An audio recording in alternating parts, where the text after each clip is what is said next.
Yo! Daril nga pala, so it's Saturday. So rest day ko ngayon at bukas. At dahil rest day ko, maghapon babad yung aking mata sa Facebook at tulog. Sa pagbababad ko sa Facebook, meron akong nabasa na balita ukol sa bagong batas na pinapatupad ni PhilHealth. At sa napanood kong balita, sa nabasa at napanood kong balita, medyo kumunot ang aking noo, mga ginang at ginoo. Hoy, tugma. Rhyming. So, dahil dyan, meron lang akong hinaing ukol sa batas na yon. Batas na pinapatupad ni PhilHealth. So, reaction video sana. Reaction video. Kaso, hindi ako magaling sa editing at hindi ko linyahan yun. So, 16 bars na lang para kay PhilHealth. Yeah. Ganyan tayo, sobrang buryo natin sa buhay, pati si PhilHealth, susulatan na natin. So, ito lamang ko ay hinaing ko, unahan ko na kayo. Hinaing ko lamang po ito ukol sa batas na bagong batas na pinapatupad ni PhilHealth. Hinaing ko to, iba yung sa inyo, iba yung sa inyo rin.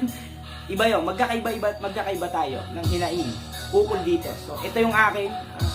Makarating o hindi, wala akong pake. Basta ang mahalaga sa akin na gusto ko nasabi ko yung mga gusto kong masabi. So, pag reaction video, masyadong haba yung clip. So, ito na lang para limitado. Yo. Masyadong mahaba na kasi pag reaction video. So, shoutout sa lahat ng gusto magpa-shoutout. Shoutout sa mga bad trip kay PhilHealth. Yo, shoutout sa mga sumusuporta sa akin. Yo, the real. Yeah, PhilHealth. So good. PhilHealth. Ano na, kamusta? Diskarte nyo sa Pilipino, puta, tama pa ba? Ababad parang di na makatarungan to, ha? Mandatory daw na pagbayad ay kasado nyo na. Naku, parang tanga, nakaisip ng ganitong konsepto. Gagatasan nyo na sa abroad na Pilipino. Imbis na makatulong ang inyong hatid serbisyo, bakit tila para bang dagdag kayo sa aming perwisyo? Bisto, kunain yung mga galawan gagawa bagong batas kahit di kinakailangan para daw secure lahat. Pagdating sa kalusugan, pag hindi daw nabayaran, bagsak namin ay kulungan. Di ba napakagaling yung mamera sa mga tao? Wala na kayong natulong, sakit pa kayo sa ulo. Oops! Meron ba akong nasagi? Di mapigil pagdada nitong galit ko po na labi. So yun lamang po ang aking 16 bars para kay PhilHealth. So sa lahat ng may galit kay PhilHealth, inaanyayahan ko po kayo na gawin si PhilHealth ng 16 bars at gamitin ang beat na ginagamit sa bahay katay. So, kayo na pong bahala kung anong gusto nyong sabihin. So, yun lamang po. The real. Peace out. Maraming nagtatanong, bakit ba raw sinasabi na ginagatasan ng PhilHealth ang mga OFW? So kung hindi nyo po naalalaman ang dahilan bakit sinasabi namin ganyan, nagtatanong yung iba, ito po ang paliwanag ko. Napakasimple lang po bakit namin sinasabing ginagatasan ng PhilHealth o gatasan ng pera ng PhilHealth ang mga OFW. Simple-simple. Hinahawakan nila sa leeg lahat ng OFW na hindi ka makakauwi o hindi ka makakakuha ng OEC hanggat hindi mo binabayaran yung iyong obligasyon sa PhilHealth, which is napakalaki, 3%. So, kami ngayon mga OFW, siyempre gusto namin magbakasyon. So, kasi hodang umutang kami ng pera, makapagbayad na kami dyan, at makakuha kami ng OEC, hawak kami sa leeg. Di ba? Kasi, hindi ka makakakuha ng OEC hanggat hindi ka nagbabayad ng full. At hindi ka makabayad, kung mas medyo sasamahin ka pa, penalty. Yung mga nasa Pilipinas, na mga tambay, na mga nandyan, paano nila obligahin na magbayad? Ano ang panghahawakan nila? Di ba wala? Pag hindi nagbayad yung mga yan, wala silang magagawa kasi wala silang panghahawakan. Diba? Lalo yung mga tambay. O lalo yung mga... Kasi lahat ng Pilipino automatic member niyan . Pero hindi lahat ng Pilipino nagbabayad o magbabayad yan. Walang kakayahan yung iba. So wala silang panghahawakan sa Pilipinas na, sige, ano yon, pipigilan nyo, bawal kayong tumae pag hindi kayo nakapagbayad ng pilit. Pwede ba nilang gawin yan? Sa mga OFW, meron.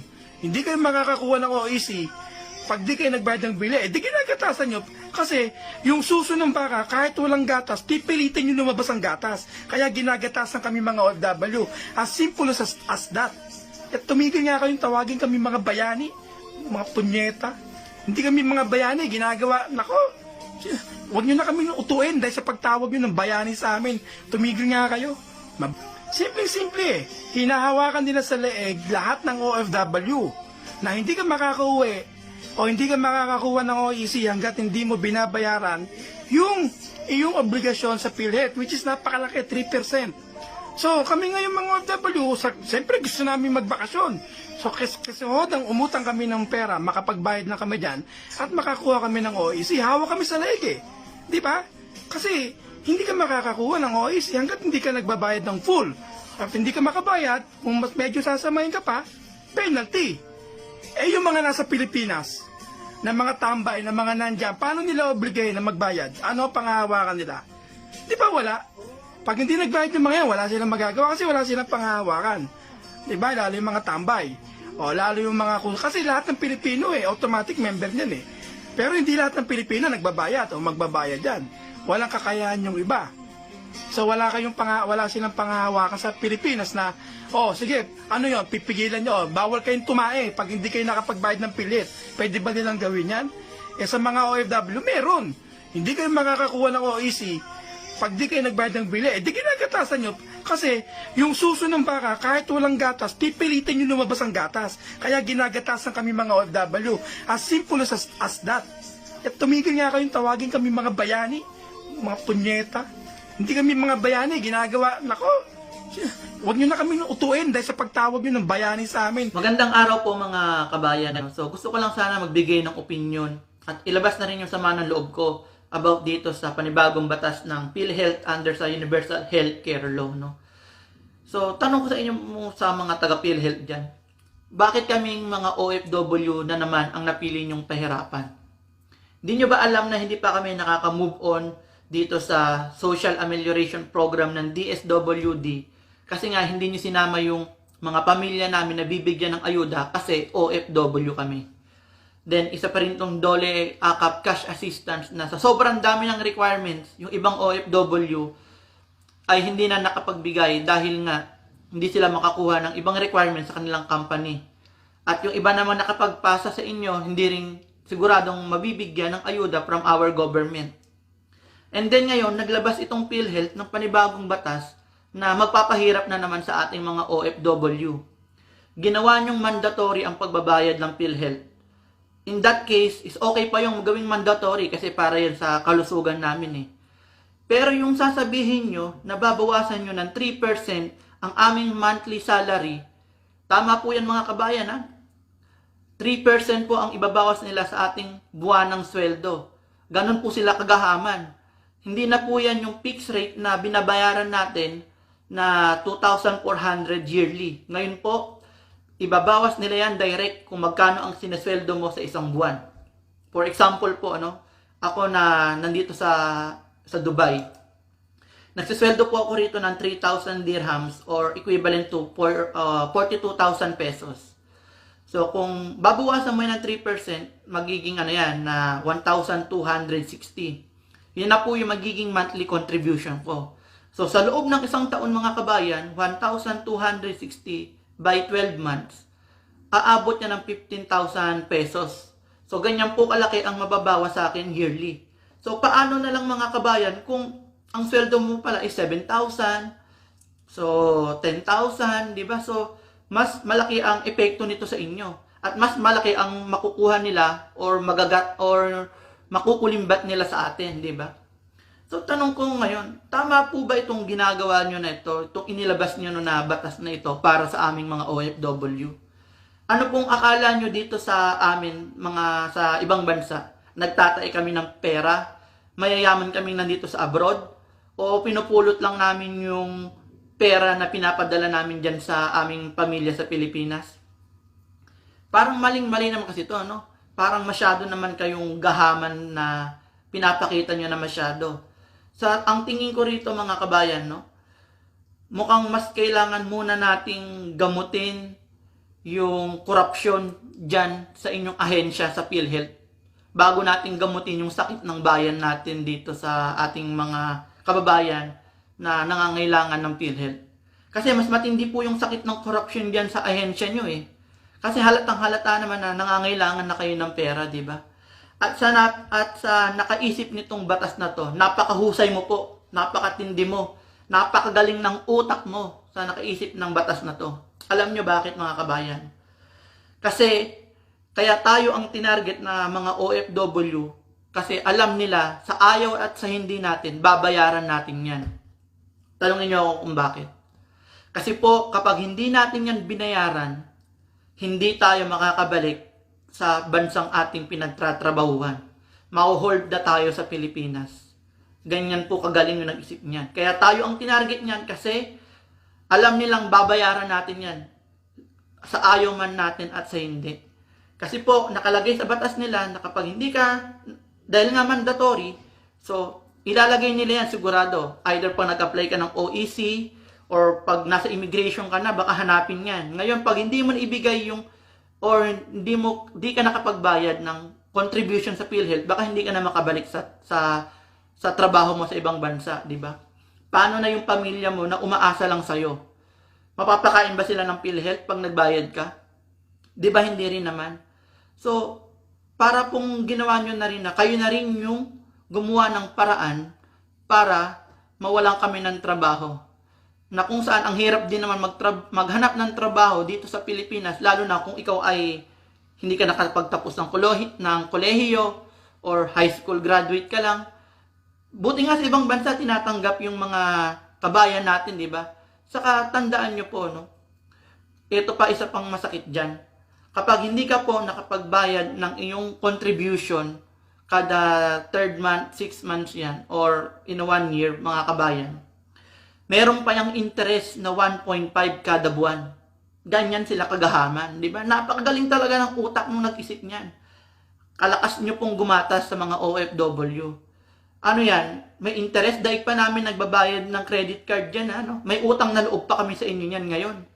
So, alam nyo mga taga-PhilHealth, hindi naman po lahat ng OFW dito sa ibang bansa sineswerte.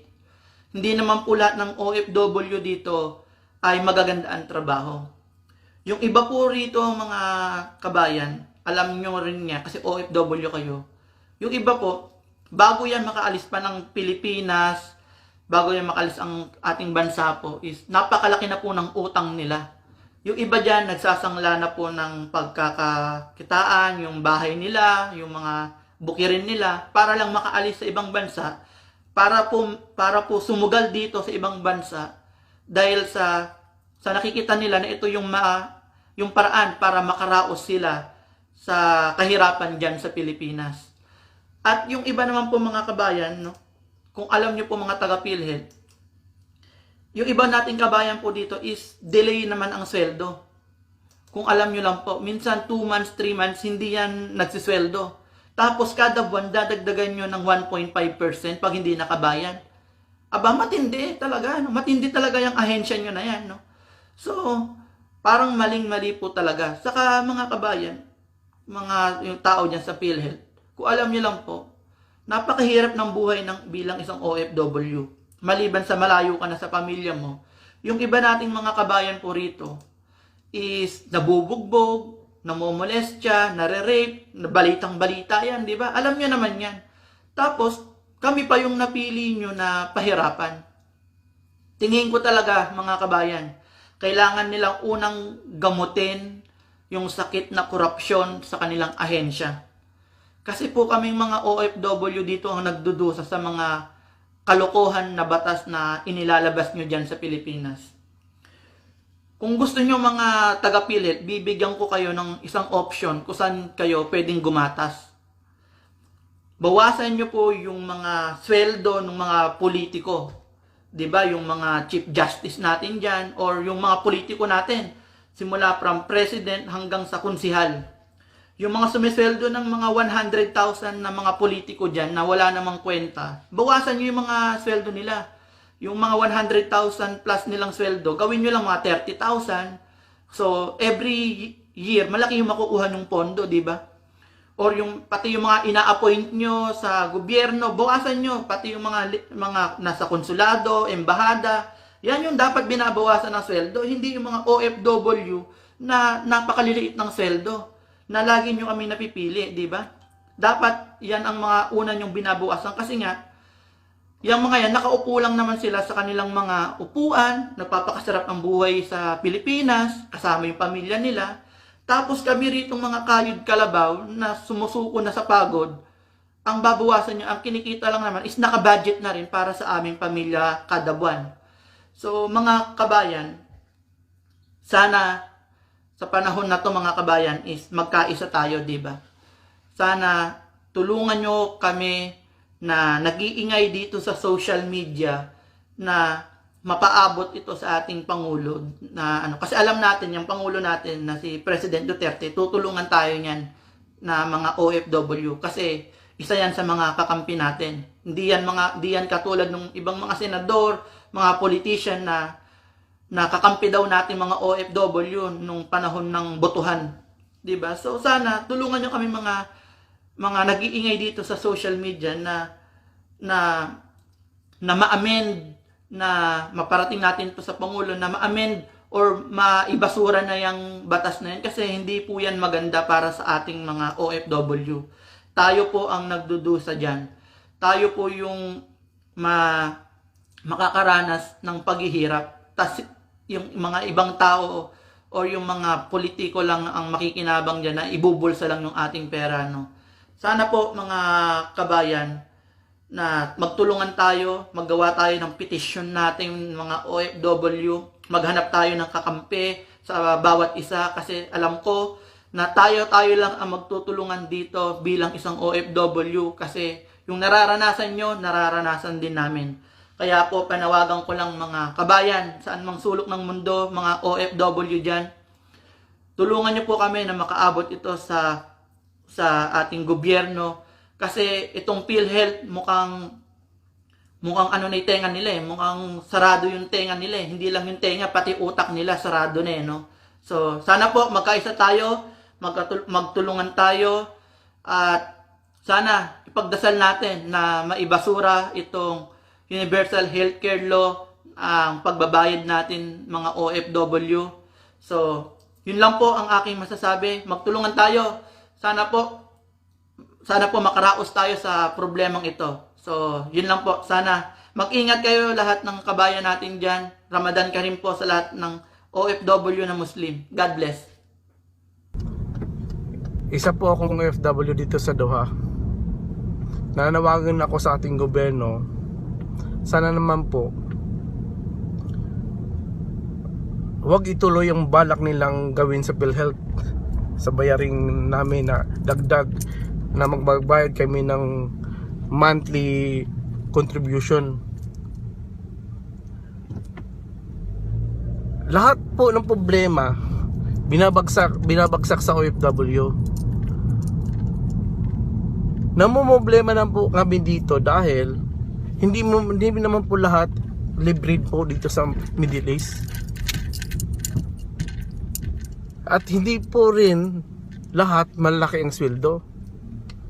Lalo na po sa maliliit ang sweldo tulad namin, tulad ko po.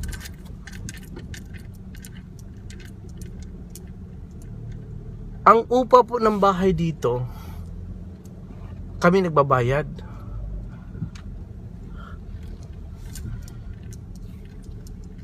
Sa pagkain din po, kami nagbabayad. Wala pong libre dito. Lahat po binabayaran namin. Lahat dito binabayaran. Kuryente, tubig. Wala namang libre dito eh. Parang Pilipinas lang din naman eh. Kaso yung nga lang, nasa abroad kami. Bakit po ay kami kaagad ang dinadagdagan ng problema? Akala ko ba kami ang makabagong bayani sa Pilipinas? Pero hindi eh. Dagdag pa na parusa ang ginagawa nyo sa amin, mga OFW. Tuwing may kalamidad nga sa Pilipinas, kami mga OFW, ang pamilya namin nasa Pilipinas, hindi nabibigyan ng ayuda dyan sa Pilipinas. Ilang beses na ilang beses ang pamilya ko, ilang beses na bagyo na lahat, na bagyo na yung bahay ko, nasira yung bahay ko, yung bahay ng bisis ko sa kanila, sa probinsya. Hindi kami kasama sa mga ayuda na yon. Nagbabayad naman kami ng tax sa Pilipinas. Bakit tuwing may kalamidad, pag may bigayan, OFW hindi kasama kasi abroad ang anak? Tulad dito ngayon, hindi lang Pilipinas ang may calamity, buong mundo po yung COVID-19. Tulad ngayon, dito sa Doha, no work, no pay. Wala naman kaming ayuda na natatanggap dito. Kanya-kanya, diskarte na lang. Paano ka mamuhay, paano ka mag-survive dito? Hindi kami nagko-complain. Ang kino-complain lang namin mga OFW, bakit dinadagdagan nyo ang problema ng mga OFW? Bakit kailangan pa monthly contribution? Monthly talaga? Pag hindi kami nakabayad, ano yon? Dadagdagan nyo? Ano yon? Binibigyan nyo kami ng problema. Simulat sa pag-abroad namin, puro kami bayad, puro problema ang binibigay ng gobyerno, puro pahirap. Pag-apply pa lang, papunta rito hanggang sa paglipad, hanggang pagbakasyon, pabalik sa Pilipinas, pahirap pa rin sa uwa. Lahat pinapahirap bayad. Uuwi na lang, magbabayad pa kami. Ito na naman. Dagdag na naman. Dadagdagan niyo sa PhilHealth. Ano pa ba ang maipon namin? Paano kami uwi? Paano kami makaipon pang negosyo pag uwi namin sa Pilipinas? Paano kami magretiro? Halos, totoo lang, wala kami naipon pang negosyo. Kami ni misis ko, wala kami naipon. Paano kami pag-survive kung uwi kami ng Pilipinas? Dahil wala kaming ipon. Wala kaming milyong-milyong pera sa bangko. Dahil yung pera namin, ang mga anak namin nag-aaral din dito, mahal ang pagpaaral dito. Pagkain namin, hindi kami pupulot ng pera dito. Hindi libre ang pera dito na basta mo lang kukunin na lang saan. Dugot pawis po, pinapahirapan namin ang namin. Malalayo kami sa aming pamilya. Nagtiis kami. Tumanda na ako dito bilang OFW, pero hanggang ngayon wala akong naramdaman na wala nga akong ipon eh. Sana naman po bilang OFW, kung kami ang makabagong bayani, huwag nyo naman kaming dagdagan ng problema. Huwag nyo naman ilagay na naman sa pahamak ng ginagawa nyo. Alam nyo naman marami na lumalaya sa amo, nabubugbog dito, hindi nakakatanggap ng sweldo. Ganon din po kami, dahil lalo na ngayon, COVID-19. Wala kaming natatanggap na pera. Kung itong sasakyan, hindi tulad sa Pilipinas, bumili kami ng sasakyan para pang showy lang. Bumili kami ng sasakyan dito dahil po ang trabaho dito sa Middle East, ang layo po. Lalo na sa Qatar. Ang hirap ng transportation dito. Alam ng ating gobyerno, lalo na sa embassy, gaano kahirap ang transportation dito sa Doha. Kailangan namin ng sasakyan para may hatid ko si misis, para may hatid ko yung mga bata para sa trabaho. Tapos kukunin ko yung mga bata, kukunin ko si misis, sunduin pagpa-uwi. Gano'n ang sakripisyo namin dito. Tapos bibigyan mo kaming dagdag na bayarin. Bakit ninyo ayusin muna yung mga nasa taas? Isang executive na ang lalaki ng sahod yan sa PhilHealth, yung mga nasa taas, may mga allowances pa. Makakuha ba yun ng pera yun si Senator Risa Hontiveros? Di ba? Ilang milyon nakuha niya? Bakit niyo habulin yun? Hanapin yung pera. Bakit sa OFW kagad? Kami kagad. Bakit? Bakit lahat ng problema, ibabagsak nyo, dinadagdagan mo ang problema ng OFW? Bakit kami? Pangulong Duterte, Tatay Digong, kaming mga OFW, 100% kami na sumusuporta sa inyo, pero wag nyo naman kaming dagdagan ng problema po. Ang hirap po ng buhay ng bilang OFW. Malayo sa pamilya, nagtitiis. Tulad yan. Mga magulang namin sa Pilipinas, pag nalaman OFW ang anak, wag hindi ka kasama kasi anak mo may OFW. Ang sakit po nararamdaman namin yun. Ang sakit. Bakit? Hindi ba kumakain ng magulang ko? Yung magulang yung biyanan ko, hindi ba kumakain sila ng kanin? Hindi ba sila kumakain? Bakit hindi sila kasama? Lalo ng mama ko. Matanda ng mama ko, hindi na kumikita. At ang mga kapatid ko po, walang regular na buhay. Isa lang, ang isang kapatid mong lalaki. Paano na kami? Mabuti pa yung mga tambay dyan eh. Nakakatagapon buwan. Kami ang tumutulong sa bayan sa Pilipinas. Napakaswerte naman. Ang kinasama ko, kung sino naghihirap, kami ay lalong pinapahirapan. Yung mga swerte lang nandiyan sa kalye lang, tambay, susugal, magsiyasyabo, iinom-inom ng Red Horse, kung ano pa mang inumin. Sige rin ng yusin na walang mga trabaho. Anak ng anak yan, daming anak, na tambay lang, walang trabaho, walang regular na trabaho. Anak ng anak pa. Binibigyan nyo ng pera, samantala kami nagko-contribute para sa Pilipinas, pero nang ginagawa, kailangan namin ng tulong. Huwag nyo kaming pahirapan. Kasi pag kami umuwi, ang pahirap kayang ginagawa ng gobyerno sa atin dito sa UWA. Ang pila, kailangan maaga kaming pipila. Kailangan may schedule. Maski may schedule kami, ang pila nga haba. Lahat. Bakit ganun? Sa India, walang ganun. Bakit tayo? Okay lang naman sana kung magbabayad kayo sa PhilHealth kung life insurance yun. Hindi naman life insurance eh. Normal. At hindi naman kami namamasukan dyan sa Pilipinas. Nandito kami sa ibang bansa. Gawin nyo sa mga empleyado dyan sa Pilipinas, pero wag dito kami. Kasi may maka-insurance din kami dito. Nagbabayad din ang company namin ng insurance para sa sarili namin. Ang insurance namin, yan din naman kung magbabayad kami. Bakit? Yung monthly na binabayad namin, taon-taon, nagagamit ba yun the whole year? Hindi namin nagagamit yan. Ang ginagawa, ginagatasan kami ng PhilHealth. Nagagalit kami mga OFW dahil sa ginagawa ng ating gobyerno ngayon. Huwag kami. Tatay Digong, lahat kami nakasuporta, pero huwag nyo kami galitin. Huwag nyo naman ganitong dagdagan ang problema namin mga OFW.